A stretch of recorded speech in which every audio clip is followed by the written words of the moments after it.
but we accept his apology and forgive him as a young man, and we know that because of this, he can serve as an example on the campus. He can serve as an example here in our city to help bring about the changes that's needed on the campus of OU and also here in the state of Oklahoma. We do know that I simply believe that what has happened with him and those students that was on the bus was acquired behavior. And when I say acquired behavior, I'm simply saying that 18 and 19 and 20-year-old children, and that's what they are, children, are on a bus, and whatever they were doing on that bus and singing the chat, that they did not know anything about lynching. But we still have a great number of people in Oklahoma who do. And they have acquired this behavior. As he said to us today, he understood so many things today that he did not understand as a child. And so that's happening with our young people. And so as Senator Anastasia has said, that we need to go forth in the future with the kind of history in our schools that all of our students from elementary school up to high school will know the history of African Americans in this state and in this nation. And will know the struggle that we have had to bring us this far. And we are not finished with the struggle yet. We are not finished with this struggle with Oklahoma University. We are not finished with that particular struggle. We are going into the future. We're going to take a stand with the students. We want all the students of Oklahoma University to know that we are supporting them in every way to help make the campus livable and bring about justice for all of our students and all of our Oklahoma community. Thank you. At this time, we're going to introduce to you Mr. Isaac Hill. He is the president of the Black Student Association from the University of Oklahoma. I would just like to say that before this, I was able to sit down with all the community leaders out here and Levi Pattit as he delivered his apology, and I accept that sincere apology that I believe he gave. And like I said from the beginning, I had already forgiven them for the actions they had committed, and I was just waiting for the apology to come, and I'm so glad that it did. And I hope, looking forward from this, we can use this as a teachable moment to learn and set the standard for what we should do in times like this. And the University of Oklahoma is already setting the standard. As we speak, President Bourne is speaking with all fraternity members on campus of all races today about this situation, about how the University of Oklahoma will not accept anything like that. And moving forward, I am already set to meet with our provost to talk about and implement solutions on our campus to unteach these behaviors and hopefully teach the nation on how we should behave. Thank you. All right. We have Garland Pruitt from the NAACP Oklahoma City chapter. This is truly a moment in history that had happened to just be exposed. But the attitude of the behavior is what we've got to confront. When we get through talking today, when we get through having dialogue today, we've got to be able to put some things in place to address these concerns. It's all about an attitude and a disposition and a behavior. But those same attitudes, disposition, and behavior end up being policy. And when you come up with policy, just like the senator just made mention of, where we are taking out the history of what is actually going on, when we can be shot down in the street and the killers are being set free, that's lynching. So we live in an unjust, unequal, unfair society. And so in order to address those particular issues, we have to hit them head on. So we look at this as a teachable moment. We look at this as a moment in history where we can put forward some efforts to fix, change, and correct behavior, attitudes. And it starts with us, the leadership, the school, all organizations, our politicians, But it also starts with you that are in the audience, with the cameras. You play a role in that. When you see injustice, when you recognize injustice, when you see it and you don't distribute it in a manner that is just, fair, and equal, you play a role in that. So as we move forward, as an organization, as leaders, as the NAACP, our role is to tear down the walls of racism, discrimination, and prejudiceness. And so we all have a responsibility at that table.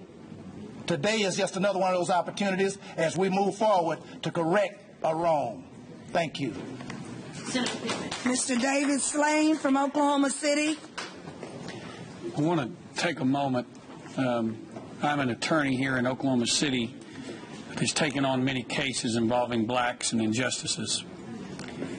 And I listened to Levi today, and I was one of the very few white people in the room. And I shared with him some 50 years ago that my mother served a glass of iced tea to Miss Looper and ended a boycott in Oklahoma City.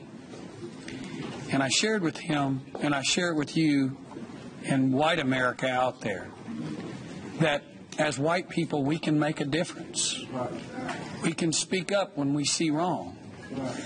And as a takeaway, I hope that parents, white parents and black parents, can sit down with their children when they send them to school and when they send them to the university and have a teaching moment to avoid things like happened to Levi, things that can scar them and scar others who hear it. And so I hope that as this message goes out, that whites and blacks will understand that we're in this together. And together, we can make a difference. Pastor Crenshaw, would you come with me? I want you to get a copy. This is a copy of fresh off the press. It's called The Long Road to Liberty. It's just a snippet from the Department of Tourism to educate our community about some of the African American contributions to the state of Oklahoma. Fresh, brand new, never been printed before, because of a bill that we wrote, a House Bill 1979, which was called the Freedom Trail. I requested from the state to update their tourism website, and this is a small product of this website. The title of the book is The Long Road to Liberty, and it's free. You should get a copy of it. We have just a few of them here today. Pastor Arnelius Crenshaw from the Northeast Church of Christ. We recognize you cannot change what you will not confront. We've gathered together to confront something that is systemic. It's not just what happened on a bus, it's what's happening in our society. And I'm thankful for the way this community of leaders, pastors, people from government, when people from government and people of faith work together, everybody benefits.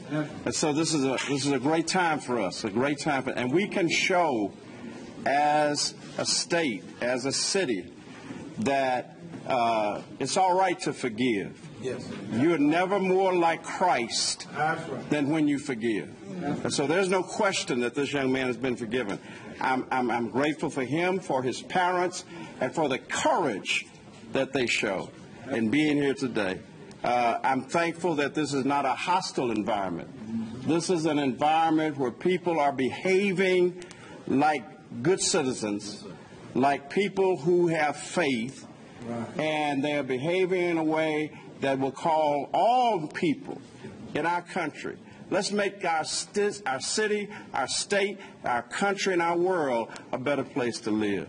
And I thank God for the leadership that is present here. I thank God for you. And I hope this message goes out in a way that says you can do it right.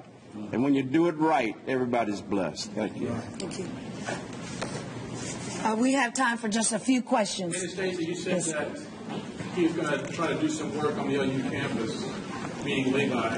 Is he going to be welcome on the OU campus by Bourne or any other OU executive? This young man has already been expelled, so the students are meeting with themselves, and they're going to be inclusive of him with their activities. They may have off-campus activities. At this time, he is not to step foot on the campus of the University of Oklahoma. He's going to participate live in various arenas. It's not just on the university. What he now comes to understand is that the painful, shameful words that he used resonates beyond the University of Oklahoma, and it's systemic in our community. And we want to not only embrace him and as he changes, we have challenged our own community to eradicate the N-word and the use of it in the African American community. Senator Pittman, how can he help? How can citizens of Oklahoma help you call upon the governor with their representatives to actually get that policy that you're trying to push through? We don't have a current policy. The law has already been established in 1999. We have a current law that says in social studies curriculum that we must teach cultural relevancy, we must teach cultural diversity with religion included, and we're supposed to have set aside monies. What we want to do is call on the governor to access those monies that are already set aside and work cohesively with our state superintendent of public instruction, Joy Hoffmeister, to help include some of those workshops and seminars and supplemental things that can go into the classroom to help educate all students about inclusion and how to embrace their differences and their diversity. How can they help you do that? Should they contact their local representative to get that? Absolutely. Absolutely. Not only contact the representative, email, phone call, and snail mail the governor of the great state of Oklahoma. This should never happen in Oklahoma, and it can be stopped if our leadership will take a stand. Senator Pittman, Doug Branch, Inside Edition. Yes. Do you feel like today's actions have set forth now the healing process and the process of people now on all campuses, not just the University of Oklahoma, but all campuses of this country to try and get our young people thinking the right way? Yes, I do. I do believe this is a healing process. As the Black Caucus said, a press release stating that we commend President Boren on his swift actions, on how he handled it, and hopefully he will have given courage to all presidents of universities and on our local school levels, K through 12. We must begin the conversation. It is beyond time, and in order for healing to take place, we must talk about how we can be hopeful for our future. Ms. Pittman, yes. Levi should be he's blessed, first of all, for giving an apology, and all of you all accepted it. But there are a lot of black men killed who have apologized, and they're in jail today. So he should be very, very happy. Well, I believe when you break the law, you ought to be punished for a crime. So those black men who are in jail today have probably broken the law. One of the things we're trying to get people to understand is that we do have freedom.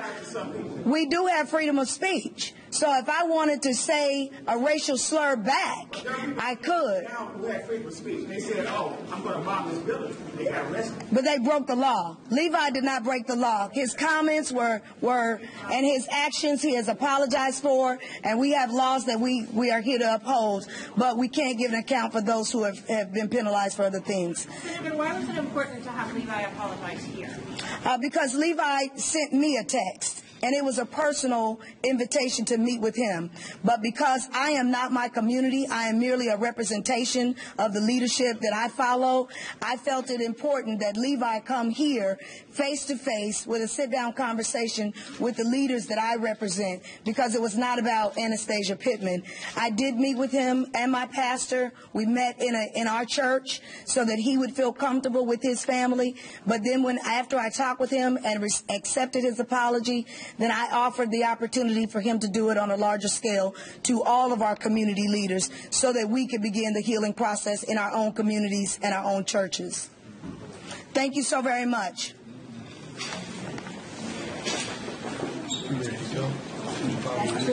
Crenshaw. No, I'm taking Pastor Crenshaw and Brother Crenshaw.